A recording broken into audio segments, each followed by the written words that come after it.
Naik gaji harusnya bikin hidup lebih tenang. Tapi kenyataannya, banyak orang justru makin stres, makin miskin, bahkan makin sulit menabung.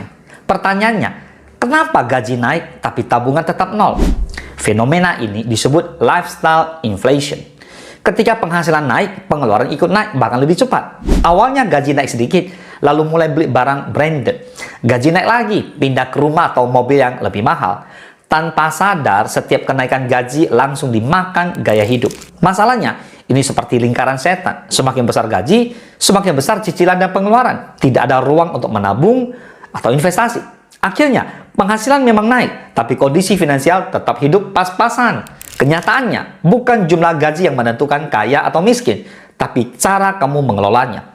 Kalau kamu bisa menahan godaan lifestyle inflation ini, kenaikan gaji akan jadi percepatan menuju kebebasan finansial. Tapi kalau tidak, gaji berapapun tidak akan pernah cukup. So entrepreneur, let's learning from bukan pakar bodoh.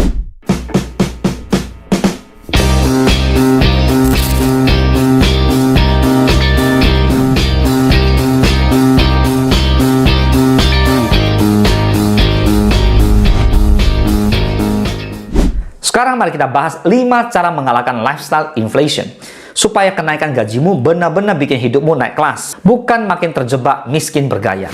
Yang pertama, pisahkan antara kebutuhan dan ego. Setiap kali gaji naik, godaan pertama adalah pamer lewat barang baru. Padahal seringkali itu bukan kebutuhan, tapi sekedar ego biar terlihat mampu. Kalau setiap kenaikan gaji langsung habis untuk memenuhi ego, jangan heran kalau tabunganmu tetap kosong. Bedakan antara butuh dan ingin dipuji. Yang kedua, terapkan aturan simpan dulu baru belanja. Kebanyakan orang menabung dari sisa pengeluaran, makanya tidak pernah ada sisa.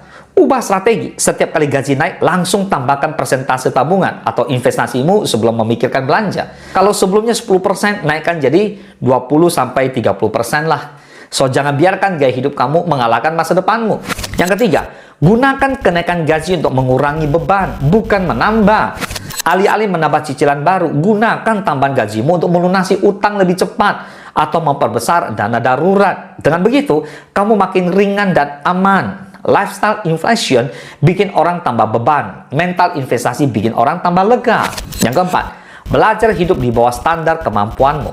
Orang kaya bukannya menghabiskan semua penghasilannya, tapi yang bisa hidup lebih rendah dari pendapatannya. Kalau gaji naik, bukan berarti gaya hidup harus langsung ikut naik.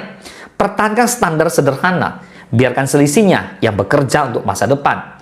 Itu rahasia kenapa orang kaya makin kaya, sementara orang lain tetap pas-pasan.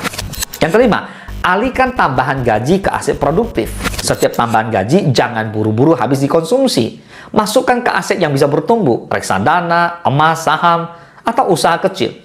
Biar uangmu yang bekerja, bukan gaya hidupmu yang menguras. Dengan begitu, kenaikan gaji tidak hanya membuatmu terlihat kaya, tapi benar-benar membangun fondasi kekayaan jangka panjang. Naik gaji seharusnya membuat kamu lebih kuat secara finansial, bukan miskin karena gaya hidup. Kalau kamu bisa mengalahkan lifestyle inflation, setiap kenaikan gaji akan jadi batu loncatan menuju kebebasan finansial. Ingat, kaya bukan soal seberapa besar pendapatanmu, tapi seberapa cerdas kamu mengelolanya. Semoga bermanfaat. Salam sukses, dahsyat!